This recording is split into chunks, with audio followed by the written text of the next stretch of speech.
Hello everyone, welcome to एडवे। आज के इस वीडियो डिस्कशन में हम देखेंगे कोरोना वायरस क्या है, SARS-CoV-2 क्या है, इनका म्यूटेशन कैसे होता है, टी सेल क्या होता है, बी सेल क्या होता है, मोनोक्लोनल एंटीबॉडी ट्रीटमेंट क्या होता है और प्रोटीज क्या होता है। तो इस एक वीडियो के बाद कोरोना वायरस से जुड़ी कोई भी आपको डाउट होगा, किसी भी एग्जाम के प्रोस्पेक्टिव से, या आप नॉर्मल जानना चाहते हैं, तो आपको कोई भी डाउट नहीं रहेगा। सब कुछ कवर कर दूंगा एक ही वीडियो में, सभी एग्जाम के लिए इंपॉर्टेंट होगा। इसमें फैक्ट बहुत सारे होंगे, तो अगर आप वीडियो देख रहे हैं तो प्लीज़ कॉपी पेन लेके बैठें और उसे नोट करें, वरना आप भूल जाएंगे, क्योंकि इसमें फैक्ट बहुत सारे हैं और सब कुछ याद रख पाना आसान नहीं होगा, आपको लिखना पड़ेगा। तो चलिए स्टार्ट करते हैं आज का डिस्कशन। अगर हम बात करते हैं SARS-CoV-2 की, तो ये कोरोना वायरस की फैमिली का ही मेंबर है। कोरोना वायरस एक फैमिली है, एक वायरस नहीं है, कई वायरस होते हैं उसमें। SARS-CoV-2 ये पहला, ये दूसरा है। इसके पहले 2002 में SARS-CoV फैल चुका है। तो इसके म्यूटेशन की बात करेंगे कि जो SARS-CoV-2 है वो म्यूटेट होता है, ये नॉर्मल है कि नहीं। तो चलिए देखते हैं। तो अभी आपने न्यूज़ में सुना होगा कि ये नए नए वेरिएंट आ रहे हैं, म्यूटेट हो रहा है, बहुत ही खतरनाक है। तो ये सब सुना होगा, यूके वेरिएंट सुना होगा, यूएसए वेरिएंट सुना होगा। अभी इंडियन वेरिएंट आया है, उसमें तो डबल स्पाइक प्रोटीन है। स्पाइक प्रोटीन डबल कैसे है वो भी दिखाऊंगा मैं अभी आपको। तो इसका जो वे म्यूटेट होना है वो नॉर्मल है या नहीं है, ये हम समझते हैं। तो कोई भी वायरस हो, इन्फ्लुएंजा वायरस हो, कोई भी कोरोना वायरस हो, वो म्यूटेट होता है। इसका जो म्यूटेशन है, आप विश्वास नहीं करेंगे, बाकी वायरस के हिसाब से, बाकी कोई भी वायरस जो भी हैं इसकी फैमिली के, उनके अनुसार ये धीमा है, उतना तेज नहीं है। लेकिन इसकी एक खासियत है, जब बाकी के वायरस म्यूटेट होते हैं तो उनमें एरर आ जाता है, वो पूरी तरह से प्रॉपरली म्यूटेट हो नहीं पाते। लेकिन जो कोरोना, ये SARS-CoV-2 है, वो प्रूफ रीड का यूज़ करता है। और इसमें होता ये है, इसकी रफ्तार तो धीमी होती है म्यूटेट होने की, लेकिन जब भी ये म्यूटेट होता है तो इसमें एरर आने की संभावना कम होती है। मतलब अगर ये म्यूटेट हुआ तो ये कुछ एक्स्ट्रा ही बन के निकलता है, पता नहीं कैसे इसने ये सीख लिया है। अच्छा, म्यूटेशन है क्या? म्यूटेशन एक प्रकार का रिएक्शन है। आपने कई मूवीज, हॉलीवुड्स की मूवीज में अगर देखा होगा, जैसे वेनम मूवी आई थी, उसमें एक वायरस घुस जाता है, उसे एक व्यक्ति रहता है जिसके अंदर घुस जाता है और उसके शरीर को होस्ट बना लेता है। तो इसी तरह से वायरस भी करता है। तो वायरस में इन्फेक्शन, उसमें इन्फेक्शन हो जाता है, वो अपने कैरेक्टरिस्टिक चेंज कर देता है, उसमें कुछ अलग ही गुण आ जाते हैं। तो उस तरह की जो चीज़ें होती हैं, इसी प्रकार से वायरस भी इन्फेक्ट होकर के कुछ एक नया ही निकालता है। तो वो ये होता है वायरस का म्यूटेशन। हम बात करते हैं कोरोना वायरस की संरचना की, तो इसे हम एनिमेशन के माध्यम से और अच्छे से देखेंगे। पहले यहाँ समझ लेते हैं। सबसे पहले होता है इसमें स्पाइक प्रोटीन, उसके बाद होता है मेम्ब्रेन, उसके बाद होता है न्यूक्लियोस्लाइड। ये एक प्रकार का प्रोटीन सेल होता है जिसके अंदर होता है आरएनए जीनोम। और एक ये होता है एम्बलप। एम्बलप होती है, एम्बलप को हिंदी में बोलते हैं झिल्ली, जीनोम को बोलते हैं गुणसूत्र। तो ये होता है। अब चलिए देख लेते हैं एनिमेशन के माध्यम से कि कैसे ये काम करता है।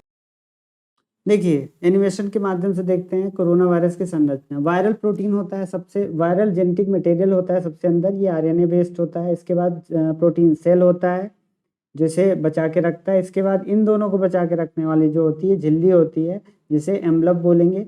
इसके बाद सबसे बाहर वाला पार्ट, सबसे बाहर वाला पार्ट क्या कहलाता है? प्रोटीन, स्पाइक प्रोटीन कहलाता है। ये सबसे इंपॉर्टेंट है कोरोना वायरस फैलाने में। जब कोई कोरोना वायरस किसी व्यक्ति के शरीर में प्रवेश करता है तो इसका जो स्पाइक प्रोटीन वाला पार्ट है वो हमारे शरीर के सेल्स के ऊपर पाए जाने वाले रिसेप्टर के से लॉक हो जाता है। ये एक तरह से, ये आप देख सकते हैं, ये एक तरह से लॉक का काम करता है। जैसे चाबी और ताला होता है, तो चाबी ताले में लगती है, उसी प्रकार से अगर ये ऐसा ना हो, आगे मैं दिखाऊंगा कि अगर ऐसा ना हो तो क्या होगा। तो अगर ये ऐसा ना हो तो ये हमारे सेल्स के अंदर नहीं जा सकता। तो अगर ये इस पे फिट होता है, जो कि जो काम स्पाइक प्रोटीन करता है, इस पे फिट हो जाता है, उसके बाद ये हमारे सेल्स के अंदर घुस जाता है। सेल्स के अंदर जाने के बाद ये जाता है सेल मेम्ब्रेन के अंदर आ गया, इसके बाद ये न्यूक्लियस के अंदर जाता है। न्यूक्लियस के अंदर जाने के बाद ये राइबोसोम पे अटैक करता है। राइबोसोम आपको पता होगा, राइबोसोम हमारे शरीर में प्रोटीन का निर्माण करने का काम करता है। इसे नष्ट करने लगता है और जैसे यहाँ पहुँचता है, इसके अंदर जब पहुँचता है ये, तो असल में इसमें ये अपने आरएनए को रिलीज कर देता है, अपने उसके एम्बलप से आरएनए को रिलीज कर देता है। उसके बाद ये जैसे ही इसमें घुसता है, उसके बाद ये कॉपी बनाना शुरू करता है, और जब कॉपी बनाना शुरू करता है उसके बाद निमोनिया जैसे लक्षण दिखाना शुरू कर देता है। जब शरीर में कोई वायरस अटैक करता है और सेल्स को नुकसान पहुंचाने लगता है, तो हमारे शरीर दो तरह के एंटीबॉडीज प्रोड्यूस करती है। एक होता है B cell, B lymphocyte cell, और एक होता है T cell, T lymphocyte cell. तो टी लिम्फोसाइट पहले देखते हैं क्या होता है। इसके दो काम होते हैं, एक काम होता है सूचना देना, दूसरा काम होता है वायरस को याद रखने का। तो सूचना किसको देता है? ये बी सेल को सूचना देता है और किलर सेल को सूचना देता है। इस प्रकार से सूचना देता है कि कोई वायरस आ गया है, उस पर अटैक करना है। इसके बाद हमारी बॉडी उस पर काम करती है। इस प्रकार से ये कॉपी बनाएगा और वायरस पे अटैक करेगा। इसके अलावा टी सेल ये भी करता है कि जब कोई वायरस एक बार ये शरीर में आ चुका होता है तो उसे याद रखता है, और अगर ये दोबारा आता है तो हमारा इम्यून सिस्टम उस पर रिएक्ट कर पाता है और उसे नष्ट कर पाता है। बी सेल की बात करें तो ये एंटीबॉडी बनाता है। जब किसी वायरस का स्पाइक प्रोटीन हमारे शरीर में कोई वायरस अटैक करता है, तो उसका जो स्पाइक प्रोटीन है उससे जाकर के ये अटैच हो जाता है। कौन सा? बी प्रोटीन जो होता है, बी सेल जो होता है, इस पे अटैच हो जाता है। देखते हैं कैसे होता है। ये जो बी सेल्स होते हैं वो वायरस के स्पाइक प्रोटीन में जाके इस प्रकार से अटैच हो जाते हैं, जिससे वो हमारे शरीर में जो सेल होते हैं उसके रिसेप्टर में रिसेप्टर में जाके अटैच नहीं हो पाते, और अटैच नहीं हो पाते तो वो सेल्स के अंदर नहीं जा सकते और हमारे राइबोसोम को नुकसान नहीं पहुंचा सकते। कैसे? ये भी देख, जैसे कोई वायरस है तो वो जब आएगा और रिसेप्टर से जाके जुड़ने का प्रयास करेगा, क्योंकि अगर वो रिसेप्टर से नहीं जुड़ेगा, इस तरह से ये वायरस है येलो वाला, ये इससे जुड़ने का प्रयास करेगा। इससे पहले ही ये जो हमारी बी प्रोटीन है इसमें आकर के बी सेल है वो अटैच हो जाएगी और वो अंदर नहीं जा पाएगा और वो समाप्त हो जाएगा। तो ये काम होता है बी सेल का। देखते हैं वैक्सीन कैसे काम करती है। जब किसी व्यक्ति के शरीर में RNA, viral genetic material, spike protein या कोरोना वायरस को इंजेक्ट किया जाता है निष्क्रिय फॉर्म में, सक्रिय नहीं होते, निष्क्रिय होते हैं उस समय,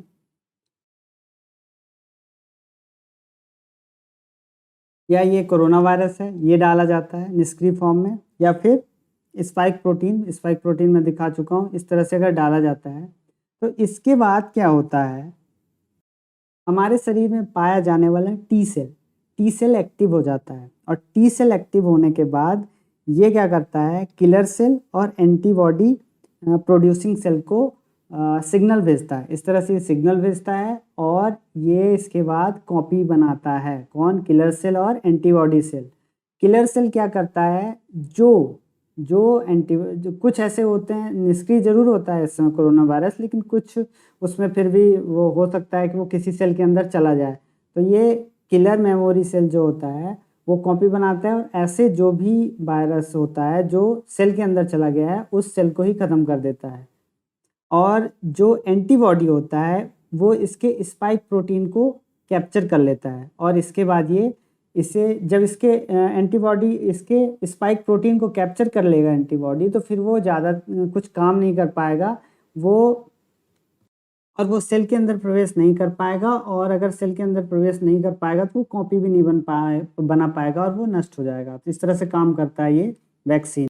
अभी हम बात करेंगे मोनोक्लोनल एंटीबॉडी ट्रीटमेंट की। अभी आपने सुना होगा कि एक रेमडेसिविर नाम की दवा है, तो ये कैसे काम करती है ये देख लेते हैं। मोनोक्लोनल एंटीबॉडी एक तरह का प्रोटीन होता है, इसे प्रयोगशाला में ही बना लिया जाता है। ये क्या करता है कि ऐसा कोई प्रोटीन जो हमारे शरीर के लिए हानिकारक है, या फॉरेन प्रोटीन जो होता है, जैसे SARS-CoV का प्रोटीन है उसका जो स्पाइक प्रोटीन है उसके ऊपर वाले हिस्से में जाके चिपक जाता है और उसे हमारी कोशिकाओं के अंदर नहीं घुसने देता। तो ये काम होता है। अभी एनिमेशन के माध्यम से मैं आपको दिखाता हूँ। ये हमारे शरीर की एक सेल है और इसमें ACE2 रिसेप्टर जो होता है, ACE2 का फुल फॉर्म है एंजियोटेनिस कन्वर्टिंग एंजाइम। तो ये जो एंजियोटेनिस कन्वर्टिंग एंजाइम 2 होता है, ये क्या करता है, कोई भी ऐसा प्रोटीन जिसे ये पहचानता है कि ये हमारे शरीर के लिए ठीक है या ये पहचानता है कि हमारे शरीर के लिए ठीक नहीं है, तो जो ठीक नहीं है उसे नहीं जाने देता शरीर के अंदर, सेल्स के अंदर, और जो ठीक है उसे सेल्स के अंदर प्रवेश करने देता है। लेकिन इसके लिए ज़रूरी है कि ये पहचाने। अगर ये नहीं पहचानता है कि ये हमारे शरीर के लिए सही है या नहीं है, तो ये उसे जाने देता है। ये कुल मिला के ताले की तरह काम करता है हमारे शरीर में, हमारे शरीर की कोशिकाओं के लिए। अगर ये खुल जाता है तो ये उसे जाने देगा, और अगर ये नहीं खुलता है तो नहीं जाने देगा। तो जो कोरोना वायरस का स्पाइक प्रोटीन है वो इसे चकमा दे देता है, ये आराम से इसके अंदर घुस जाता है। तो देखो कैसे होता है। जब कोई कोरोना वायरस इसमें अटैक करेगा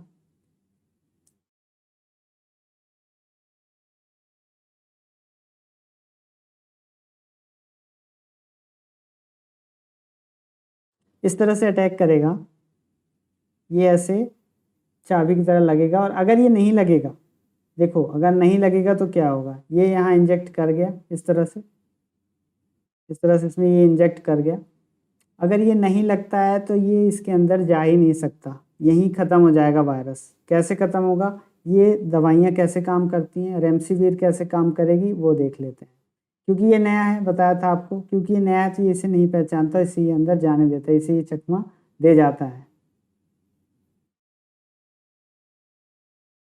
अब जब यूज करते हैं हम किसी दवाई का, ठीक है, तो वो कैसे काम करता है। इस तरह से ये दवाइयों के ये हैं, ये क्या करता है, इसका जो स्पाइक प्रोटीन है उस पर जाके चिपक जाता है। अब ये स्पाइक प्रोटीन जब ये चाबी के जैसा काम करता है तो वो जैसे अंदर जाना चाहेगा तो ये इसे जाने नहीं देगा, और अगर ये नहीं जा पाएगा तो ऑटोमेटिक ये नष्ट हो जाएगा। अगर बात करते हैं प्रोटीज की, तो ये एक प्रकार का एंजाइम है जो सीजर की तरह काम करता है और हमारे शरीर में ही पाया जाता है। ये प्रोटीन को काटने का काम करता है। अगर बात करें कोरोना वायरस की, तो कोरोना वायरस में पाया जाता है स्पाइक प्रोटीन और ये इसे नष्ट करने का काम करता है। अगर आपका इम्यून सिस्टम और आपकी रोग प्रतिरोधक क्षमता अच्छी है, लेकिन ये सामान्य स्थिति में तो अनवांटेड प्रोटीन को ही नष्ट करता है। अगर आपका इम्यून सिस्टम स्ट्रांग है, आपकी रोग प्रतिरोधक क्षमता अच्छी है, तो ये किसी भी प्रकार के अनवांटेड प्रोटीन से लड़ेगा।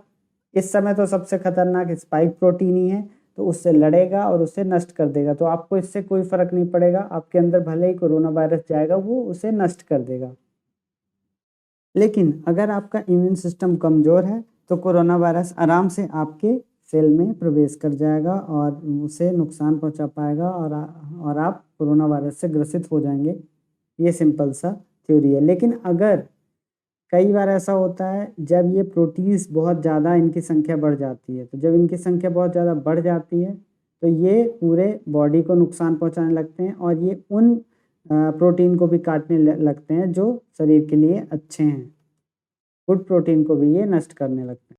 अभी एक कृत्रिम प्रोटीन बनाया गया 3CL-PRO नाम का, जो कि रॉल्फ एल्गेनफेल्ड न्यूवेग यूनिवर्सिटी जर्मनी में बनाया गया, जो कोरोना वायरस से लड़ने में सक्षम है। इसे इंजेक्ट कर दिया जाता है इंजेक्शन के द्वारा, उसके बाद ये अपना काम स्टार्ट कर देता है। मैं चाहता हूँ कि मैं आपको एक वीडियो में आपको दिखाऊंगा कि ये काम कैसे करता है।